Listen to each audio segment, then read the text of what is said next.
రాకాలోకంకి స్వాగతం. ఈ కంటెంట్ మీకు నచ్చినట్టయితే లైక్ చేయండి, మీ బంధుమిత్రులకు షేర్ చేయండి. ఇప్పటివరకు సబ్స్క్రైబ్ చేసుకోకపోతే సబ్స్క్రైబ్ బటన్ని నొక్కండి, అదేవిధంగా బెల్ ఐకాన్ని కూడా తప్పనిసరిగా నొక్కండి. జై హింద్ మిత్రులారా. పశ్చిమ బెంగాల్లో అంగరంగ వైభోగంగా తొలి భారతీయ జనతా పార్టీ ప్రభుత్వము అధికార పగ్గాల్ని చేపట్టింది. ఒక భవ్యమైనటువంటి కార్యక్రమంలో ఒకానొకప్పుడు ఎర్ర జెండాలు తప్ప మరొక్కటి కనిపించనటువంటి బ్రిగేడ్ పరేడ్ గ్రౌండ్స్లో కాషాయ జెండాలు రెపరెపలాడుతుండగా శుభేందు అధికారి ముఖ్యమంత్రిగా పదవీ ప్రమాణ స్వీకారం చేశారు. నరేంద్ర మోదీ, అమిత్ షా, రాజ్నాథ్ సింగ్, నితిన్ నబీన్, జేపీ నడ్డా, ధర్మేంద్ర ప్రధాన్, వీళ్లతో పాటు దాదాపు అన్ని రాష్ట్రాల ముఖ్యమంత్రులు, ఎన్డీఏ పాలిత రాష్ట్రాల ముఖ్యమంత్రులు వీళ్ళందరూ వచ్చి హాజరయ్యారు. చంద్రబాబు నాయుడు కూడా వెళ్ళారు. ఇంత భారీ కార్యక్రమంలో ఒకరు లేరు. ఆ లేని వ్యక్తి ఎవరు ఊహించడం కూడా పెద్ద కష్టం కాదు.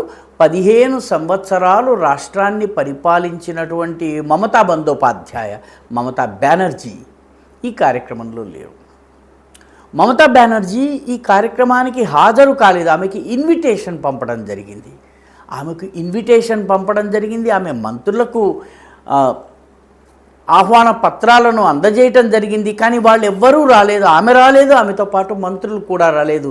ఇంకా ఆసక్తికరమైనటువంటి విషయం ఏంటంటే, మమతా బెనర్జీ తన డెసిగ్నేషన్ నుంచి కానీ తన పేరు నుంచి కానీ honourable chief minister of West బెంగాల్ని ఇంకా తొలగించలేదు.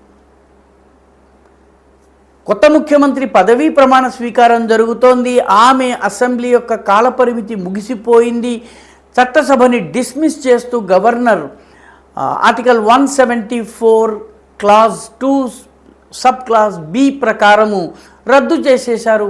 ఇదంతా జరిగిన తరువాత కూడా ప్రజలు పూర్తిగా తిరస్కరించారు.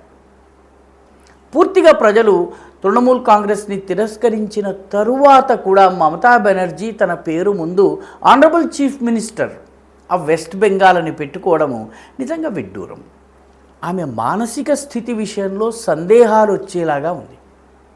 పైగా ఈ కార్యక్రమానికి ఆమె హాజరు కాకపోవడం వల్ల ఆమె శుభేందు అధికారినో, నరేంద్ర మోదీనో, బీజేపీనో అవమానపరచలేదు. పశ్చిమ బెంగాల్ యొక్క ప్రజా తీర్పుని అవమానపరిచింది. పశ్చిమ బెంగాల్ ప్రజలు నిర్ద్వంద్వంగా, నిక్కచ్చిగా, విస్పష్టమైనటువంటి తీర్పు ఇచ్చారు. తీర్పు తరువాత ఇప్పటికీ కూడా గ్రామాలలో సంబరాలు జరుగుతున్నాయి, ఊరేగింపులు జరుగుతున్నాయి, జెండాలు ఎగరేస్తున్నారు. ఈ పెద్ద కార్యక్రమం జరుగుతోంది. మిగతా పార్టీలాగా భారతీయ జనతా పార్టీ తృణమూల్ కార్యకర్తల్ని భయపెట్టో బెదిరించో తనలో కలుపుకునే ప్రయత్నం చేయటం లేదు. వాళ్ళు కలవడానికి ప్రయత్నించినా కూడా వాళ్ళని కలుపుకునేటటువంటి ప్రయత్నం చేయటం లేదు. కాబట్టి మమతా బెనర్జీ పెద్దరికంతో రావచ్చు, వచ్చి ఈ కార్యక్రమంలో పాల్గొని శుభేందుని తన శిష్యుడే ఒక రకంగా అభినందించి వెళ్ళవచ్చు. కానీ మమతా బెనర్జీ దగ్గర ఆ సౌహార్దం కానీ ఆ సౌమనస్యం కానీ ఉన్నట్టుగా కనిపించలేదు. పైగా తన పేరుకు ముందు ఇప్పటికీ ఆనరబుల్ చీఫ్ మినిస్టర్ని పెట్టుకోవడం అనేది కొంత విడ్డూరంగా ఉంది. బహుశా భారతదేశ చరిత్రలో ఎవరు కూడాను ఈ రకంగా చేయలేదు. పదవి వదిలిన మరుక్షణం తమ ట్విట్టర్ హ్యాండిల్ స్టేటస్ని సైతం, సోషల్ మీడియా హ్యాండిల్ స్టేటస్ని సైతం మార్చేటటువంటి నాయకులు మన దేశంలో అదృష్టవశాత్తు ఉన్నారు. అందులో మమతా బెనర్జీ లేదు. దీంతో పశ్చిమ బెంగాల్ ప్రజలలో ఆమె పట్ల కానీ ఆమె పార్టీ పట్ల కానీ ఉన్నటువంటి కోపము రెండింతలవుతుందే కానీ తగ్గేటటువంటి సూచనలు ఉండవు. పైగా మమతా బెనర్జీకి చెందినటువంటి పార్టీ కార్యకర్తలు ప్రజల దగ్గరికి ఏం చెప్పి వెళ్తారు? ఓడిపోయిన తరువాత, ప్రజా తిరస్కరణకి గురైన తరువాత ప్రజల్లోకి ఏ రకంగా వెళ్తారు? స్టాలిన్తో పోల్చి చూసినట్టయితే స్టాలిన్ ఓడిపోయినటువంటి మరుసటి రోజు రాజీనామా చేయటమే కాకుండా తనని ఓడించినటువంటి కలత్తూర్ అసెంబ్లీ నియోజకవర్గం యొక్క ఓటర్లందరినీ కలిసి రోడ్ షో చేసి వారందరికీ ధన్యవాదాలు, తనకు ఓటు వేసిన వాళ్ళకి ధన్యవాదాలు చెప్పారు. తనకు ఓటు వేయని వాళ్ళను కూడా అభివాదం చేసి తిరిగి వచ్చారు. పైగా చాలా తెలివిగా మేము ప్రభుత్వ ఏర్పాటు కోసం ప్రయత్నం చేయటం లేదు, ఈ ప్రయత్నము అధిక మెజారిటీ వచ్చినటువంటి విజయ్ ప్రభుత్వం ఏర్పాటు కావడమే న్యాయము అన్నటువంటి స్టేట్మెంట్ కూడా ఆయన ఇచ్చేశారు. పర్యవసానంగా రాజకీయంలో పరిణితి ని ఆయన ప్రదర్శించారు. దురదృష్టవశాత్తు మమతా బెనర్జీ తృణమూల్ కాంగ్రెస్ కార్యకర్తలు రోడ్ల మీదకి రావడానికి వీల్లేనటువంటి వ్యవహారం చేశారు.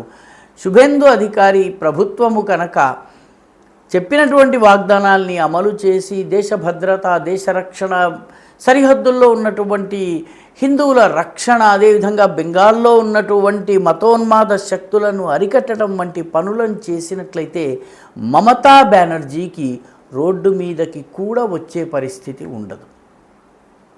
పదవీ ప్రమాణ స్వీకారం రోజు గైర్హాజరు కావడమే కాకుండా ఈ ప్రభుత్వాన్ని గుర్తించకపోవడం ద్వారా ప్రజా తీర్పుని అవహేళన చేయటమే కాదు, తృణమూల్ కాంగ్రెస్ కోసం చాలా లోతైన గొయ్యిని తవ్వారు మమతా బెనర్జీ.